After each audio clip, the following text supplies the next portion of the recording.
Plus ಅನ್ನೋದಕ್ಕಿಂತ sir ಜಾಸ್ತಿ ಸಮಸ್ಯೆಗಳೇ ಆಗ್ತಾ ಇದೆ. ಎಲ್ಲರೂ ಸ್ನೇಹಿತರು ಮನೆಯವರು ಎಲ್ಲರೂ ಕೂಡ ಆ, ಭಯ ಪಡ್ತಾರೆ, ಯಾಕಪ್ಪ ಬೇಕಾಗಿತ್ತು ನಿಮಗೆ ಇವೆಲ್ಲ ಅಂತ.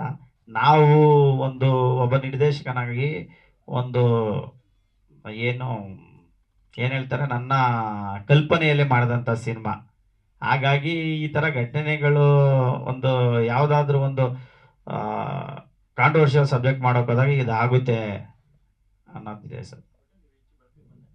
ಸರ್ ಬೆಳಕೆಯಲ್ಲಿ ಸರ್ ಅದು ಗೊತ್ತಿಲ್ಲ ಸರ್. ಸರ್ ಪ್ರಚಾರ ಅಂತ ಇಲ್ಲ, ನಾವೊಂದು ಸಿನಿಮಾವನ್ನ ಒಂದು ನಮ್ಮ ಕಲ್ಪನೆಗೆ ತಕ್ಕಾಗಿ ಮಾಡಿದ್ದೀವಿ. ಪ್ರಚಾರಕ್ಕೋಸ್ಕರ ಮಾಡಕ್ಕೆ ಎಲ್ಲಿ ಸರ್, ಪ್ರಚಾರ ಮಾಡಕ್ 100 ದಾರಿ ಇದೆ. ಕೋಟ್ಯಾಂತರ ರೂಪಾಯಿ ಇನ್ವೆಸ್ಟ್ ಮಾಡಿ ಪ್ರಚಾರ ಮಾಡೋದಕ್ಕೆ 3-4 ಕೋಟಿ ಇನ್ವೆಸ್ಟ್ ಮಾಡ್ಬಿಟ್ಟು ಪ್ರಚಾರ ಮಾಡಿಸ್ಕೋಬೇಕು.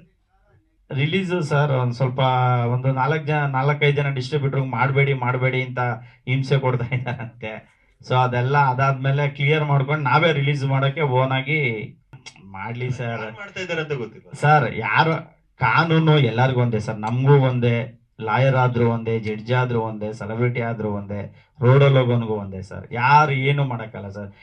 ಲಾ ಅನ್ನೋದು ಇವತ್ತು ಸುಪ್ರೀಂ, ಅದು ನಮ್ಮ ಇಂಡಿಯಾದಲ್ಲಿ ಸ್ಟ್ರಾಂಗ್ ಆಗಿದೆ. ಜುಡಿಷಿಯರಿ ಅನ್ನೋದು ತುಂಬಾ ಸ್ಟ್ರಾಂಗ್ ಆಗಿದೆ ಸರ್. ನಾವು ಜುಡಿಷಿಯರಿ ಮೇಲೆ ನಂಬಿಕೆ ಇಟ್ಟಿರೋರು ಸರ್. ಆ ಥರ ಇಲ್ಲ ಮೇಡಮ್, ಆ ಥರ ಏನಿಲ್ಲ. ಸೊ KV8 ಹಾಕೊಂಡಿದೀವಿ ನಾವು. ಸೊ ಅಷ್ಟೇ. ವಿತೌಟ್ ಅವರ್ ನೋಟಿಸ್ ಅವ್ರು ಏನು ಮಾಡೋಕ್ಕಾಗಲ್ಲ. ನಮ್ಗೆ ನೋಟಿಸ್ ಬರಲೇಬೇಕು. ಇವಾಗ ನಮ್ಗೆ ಏನಾದ್ರೂ ಅವ್ರು ಸ್ಟೇ ಹಾಕ್ಬೇಕು ಅಂತ ಹೇಳಿದ್ರು ನಮಗೆ ನೋಟಿಸ್ ಕೊಡ್ಲೇಬೇಕು. ನಾವೇನಂತ ಕೇಳ್ಕೊತೀವಿ ಅಂತ ಹೇಳಿದ್ರೆ, ದಯವಿಟ್ಟು ಸಿನಿಮಾ ನೋಡಿ, ಆಮೇಲೆ ನೀವೇನ್ ಡಿಸೈಡ್ ಮಾಡ್ತೀರೋ ಮಾಡಿ. ಅದಕ್ಕಿಂತ ಮುಂಚೆ ಬ್ಲೈಂಡ್ ಆಗಿ ಸಿನಿಮಾಗೆ ಸ್ಟೇ ತರೋದು, ಬೇರೆಯವರಿಗೆ ಹರ್ಟ್ ಮಾಡೋದು, ಅಂದ್ರೆ ಇವಾಗ ನಾವು ಇನ್ವೆಸ್ಟ್ ಮಾಡಿರ್ತೀವಲ್ಲ ಕೋಟ್ಯಾಂತರ ರೂಪಾಯಿ, ನಮಗೂ ಲಾಸ್ ಆಗುತ್ತಲ್ವಾ ಸರ್. ತೋರ್ಸಕ್ ರೆಡಿ ಇದೀವಲ್ಲ, ಹೇಳಿ ಸರ್. ಈಗ ನಾವು ಅದನ್ನು ಮಾಡೋದಕ್ಕೆ ನಮ್ಗೆ ಪಬ್ಲಿಸಿಟಿ ಮಾಡಬೇಕು. ಇನ್ನ ಈಗ ಯಾವ ದೊಡ್ಡ ದೊಡ್ಡ ಸಿನಿಮಾಗಳಿದೆ ಸರ್, ದಯವಿಟ್ಟು ಅಲ್ಲ ಅಲ್ಲ ಸರ್, ಅಲ್ಲಲ್ಲ ಆಕ್ಚುಲಿ ನಾವು ಅವರು ಯಾವ ಟೆಕ್ನಿಷಿಯನ್ ಇದ್ದಾರೆ, ದರ್ಶನ್ ಸರ್ ಜೊತೆ ಇದ್ದಾರೆ, ಅವರ ಫ್ರೆಂಡ್ಸ್ಗಳು ಅವರೆಲ್ಲ.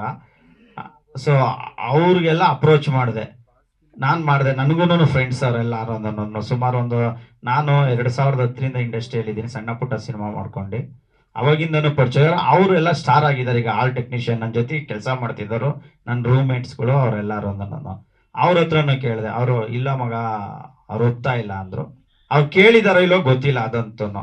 ಅಲ್ಲ ಅದು ಈಗ ನಾವು ಡೈರೆಕ್ಟ್ ಆಗಿ ಅವ್ರಿಗೆ ಮೀಟ್ ಆಗೋದು ಮೇಡಮ್ನ ತುಂಬಾ ಆಗುತ್ತೆ. ಇಲ್ಲ ಈಗ ನಮ್ಮ ಏನವ್ರ ವಕೀಲರು ಇದ್ದಾರೆ ಹಾಕಿದ್ರು, ಅವರು ನಮ್ಗೆ ತುಂಬಾ ಪರಿಚಯರು, ಆತ್ಮೀಯರಿದ್ದವರು. ಅವರೆಲ್ಲರೂ ನಮ್ಮ ಕೊಲೀಗ್ಸೇನೆ. ಅದೇನ್ ಭೇಟಿ ಮಾಡೋಂಥ ದೊಡ್ಡ ವಿಷಯ ಅಲ್ಲ. ನಾವು ಕೇಳಿದ್ರೆ ಅಲ್ಲಲ್ಲ ಅವರಲ್ಲ, ನಾವು ಡೈರೆಕ್ಟ್ ಆಗಿ ಹೋಗಿ ಕೇಳಿದ್ರೆ ಅದೊಂದು ರೀತಿ